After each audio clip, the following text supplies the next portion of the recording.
Ketua DPD Serikat Pers Republik Indonesia Riau, desak Kapolda Sumut tangkap pembunuh wartawan.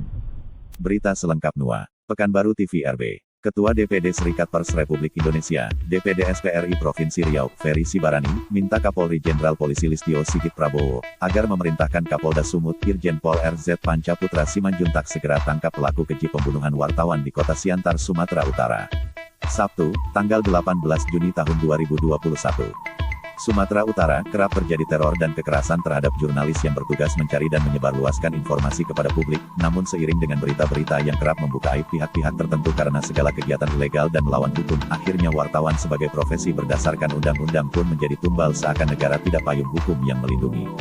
Diberitakan, bahwa kemarin, menurut informasi yang diterima, seorang wartawan senior di Kota Siantar Simalungun, Marsal Harahap ditemukan warga dalam kondisi kritis di dalam mobil BK1921WR miliknya, yang terparkir di tengah jalan tak jauh dari kediamannya, di Huta 7, Nagori Karanganyar Kabupaten Simalungun, Jumat tanggal 18 Juni tahun 2021 pukul 23.30 WIB tadi malam. Hal ini mengundang reaksi dari seluruh organisasi pers dan insan pers di Indonesia. Tak ketinggalan Ketua DPD SPRI Provinsi Riau, Ferry Sibarani pun meminta Kapolri Jenderal Polisi Listio Sigit Prabowo, segera perintahkan jajarannya, yakni Kapolda Sumut Irjen Pol RZ Pancaputra Simanjuntak untuk segera menangkap aktor pelaku dan otak dibalik tindakan pelaku penembakan terhadap wartawan Marsal Harahap. Ini duka dan duka lagi bagi kami insan pers di negara hukum Indonesia. Kami minta dengan sangat kepada Kapolri Jenderal Polisi Listio Sigit Prabowo di Jakarta, agar segera memerintahkan jajarannya di Polda Sumut untuk segera menangkap dan menghukum seberat-beratnya pelaku dan otak pelaku pembunuhan T. Naas yang dialami Marsal Harahap di Kabupaten Simalungun Siantar ini bukan kejadian pertama, tetapi di Sumut ini sangat intens terjadi kekerasan kepada wartawan, namun nihil pengungkapan oleh penegak terhadap wartawan. Marsal Harahap, ucap Ferry Sibarani, Hukum, lanjut Ferry Sibarani. Dikabarkan, bahwa Marsal Harahap meninggal karena tertembak peluru tajam di bagian tubuh belakang Baswah. Atas kejadian itu, sontak warga memberitahu istri korban, dan bersama warga korban dilarikan ke Rumah Sakit Vita Insani untuk mendapatkan pertolongan medis, namun saat perjalanan menuju rumah sakit, Marsal menghembuskan nafas terakhir. Hasil pemeriksaan di RS Vita Insani Kota Pematang Siantar, mengatakan terdapat 2 lubang tembakan di pinggul korban. Selanjutnya jasad korban dibawa ke RS Bayangkari Medan untuk keperluan autopsi. Mendengar kabar meninggalnya Marsal, para rekan wartawan kaget dan berdatangan ke rumah sakit untuk melihat kondisi Marsal.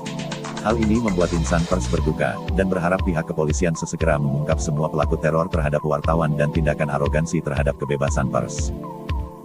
Ferry Sibarani juga sekaligus memaparkan dalam pertemuan sejumlah organisasi pers di Provinsi Riau, bahwa berdasarkan fakta-fakta, kasus kekerasan terhadap wartawan di Indonesia tergolong sangat tinggi.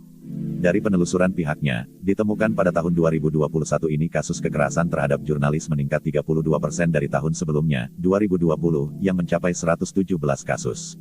Pada tahun 2020 saja data dari LBH Pers Nasional, sebagaimana dirilis oleh Direktur LBH Pers Ade Wahyudi pada Januari tahun 2021 lalu, kekerasan terhadap jurnalis meningkat 32% di Indonesia. Mengerikan, kasus seperti ini dapat terjadi di negara hukum, ada apa?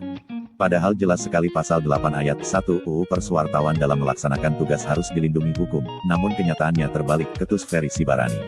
Akan hal itu Ferry Sibarani juga meminta kepada seluruh organisasi pers di Indonesia, khususnya di Riau, agar mau membuka diri untuk bersama-sama bersatu melawan yang disebutnya konspirasi itu. Ayolah kita seluruh organisasi pers yang ada di Indonesia ini, khususnya di Provinsi Riau, membuka dirilah untuk bersatu, ini dunia kita. Jangan menunggu terjadi dulu pada kita, baru tahu rasanya, segera kita rapatkan barisan. Ada banyak hal penting yang harus kita bicarakan untuk mengantisipasi segala kemungkinan yang berdampak merugikan kita semua, urai Ferry. Dia melanjutkan, ini era yang keras, posisi pers sangat sentral dan menentukan perjalanan sebuah bangsa. Peran organisasi pers sangat krusial dan dituntut bertanggung jawab terhadap segala tindakan kekerasan terhadap jurnalis.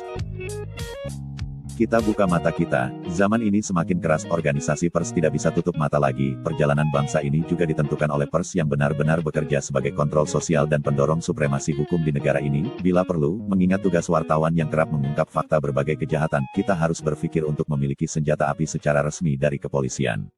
Itu perlu bagi wartawan investigasi untuk membela diri di lapangan, namun harus resmi berizin. Dilaporkan wartawan TV RB dari Provinsi Riau.